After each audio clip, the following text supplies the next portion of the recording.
All right, welcome to the postgame pod on the Locked On Ole Miss podcast. Tennessee kind of pummeled Ole Miss in game one of the series. We're going into the ninth inning right now. Tennessee's up 11-1. They've hit 4 home runs so far this game. They still have another at bat to go. We're recording this early. If anything changes, we'll just re-record. That's how this works.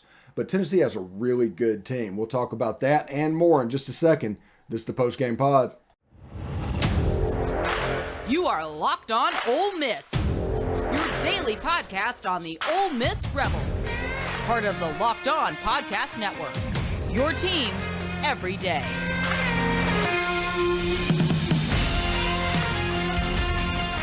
All right, welcome to the postgame pod right here. I am your host, Stephen Willis. Thank you for tuning in. Kind of a rough night at Swayze Field for the Ole Miss baseball team.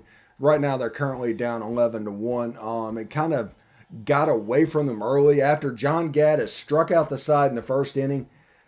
He walked 3 batters. In the second one, Tennessee was able to pound that. A base clearing triple. All of a sudden, it's 3 or 4-0. Then all of a sudden, a 2-run home run. It's 6-0, and essentially the game is over.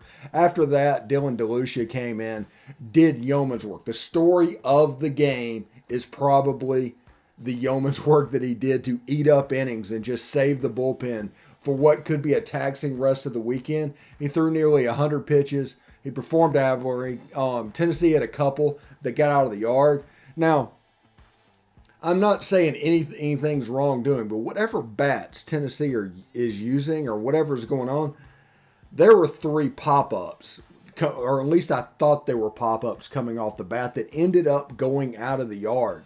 And that home run, I mean, that cleared all the students and everybody else in right field as well. So there's some pop coming off those bats. So I think we need to find out what those bats are. But it's a good team. Tennessee has probably the best college baseball team I've seen this year. They're the first team that I've seen with a legit Friday SEC caliber starter.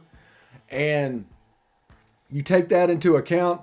I think Tennessee, the morning track power. They hit such long pop-outs.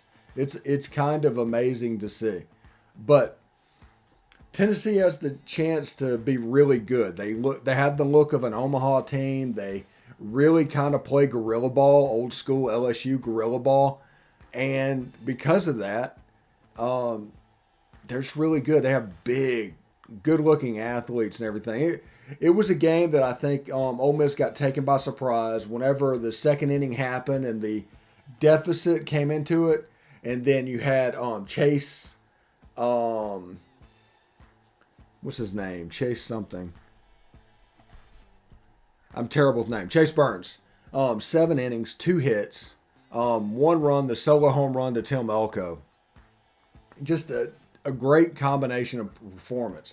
And I told you last week, in the post-game pods last weekend, that Ole Miss they need to have their pitching show up when their bats struggle. They can't both take off at the same time. And tonight, both took off at the same time. It just is what it is. Man, Tennessee just hit another home run. That's their 5th of the game. That's their 64th of the season, I believe. Something absolutely crazy. We're talking about all the good and everything that Ole Miss's bats have done. Ole Miss is in the 30s. This is a team that hits the long balls for fun. It's just absolutely, utterly amazing. After months of play, college basketball has determined the top teams for the Final Four. We'll determine the top teams after this weekend. And we'll determine the national champion this coming week. BetOnline.net is your number one source for all your betting needs and sports information. From all the latest odds, contests, player props, and you name it, BetOnline remains the best spot for all of your latest sports developments, including podcasts and reviews for leagues this season. And it's not just basketball. BetOnline is your continued source for all your sporting wagering information needs, including live betting and your favorite Vegas casino games. Head to the website today or use your mobile device to learn more about the trends and action. BetOnline, where the game starts.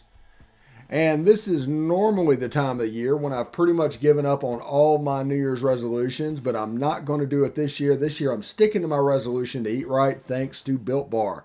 it almost feels like it's not really a resolution because I actually enjoy eating them. Have you tried Puffs? If you haven't, you're missing out on one of Built Bar's best tasting bars. Puffs are the first ever protein-infused marshmallow. They're fluffy, they're marshmallowy. They're not just a protein bar, they're a treat, and they're covered in 100% real chocolate. Mint brownie, coconut almond, and new for this month, white chocolate, cookies, and cream. They're all delicious, and new flavors are coming out all the time. If they think a flavor might be good, they'll make it. It'll be delicious, and it will be good for you. At Built Bar, they're all about the taste. They make it taste delicious first, then they figure out how to make it healthy. And I don't know how they do it, but they pull it off every single time. So here's the offer. Go to Built.com. Use promo code LOCK15 and get 15% off your order. Use promo code LOCK15 for 15% off. Built.com.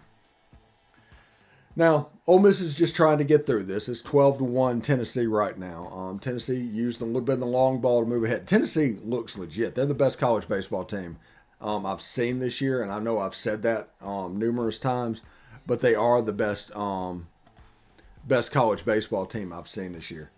And just get through this, flush it, much like the 19-5 to Auburn. It is concerning that back-to-back weeks a game like this happens. And, you know, it can be scary. But Chase Burns, he's good. He's a legit Friday guy. We'll see what the Saturday guy looks like. Jack Doherty needs to come out and really have a good performance and show out. Because as we've seen, Tennessee can really hit the long ball. It's going to be interesting to see. Tony Vitello has built kind of a monster out there in Knoxville. And, you know, teams talk about Tennessee, and they always refer to their stadium as a bandbox or talk about them playing at altitude. And that is kind of the justification for all the home runs that they have hit. But they came down there in Swayze, and the ball doesn't necessarily travel there. And they absolutely just swatted their way to a win. They absolutely pummeled Ole Miss tonight. Now, there's some people, you know, the emotionally immature people that I always talk about. They're looking for some sort of consequence for a game tonight. And that just doesn't happen. And it's wasted effort to even say something like that. It just is. Nothing's going to happen, and nothing's going to be happening based off of this game. A loss to a top 5 team is not going to do anything terrible.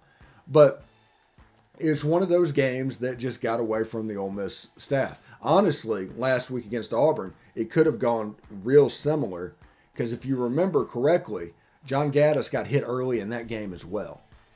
And he was able to settle down and kind of control, and Ole Miss's offense was going against a normal Friday guy, not an elite guy, and Chase Burns just absolutely elite. Honestly, Tennessee's brand of baseball, it may not be great, but it's kind of fun to watch.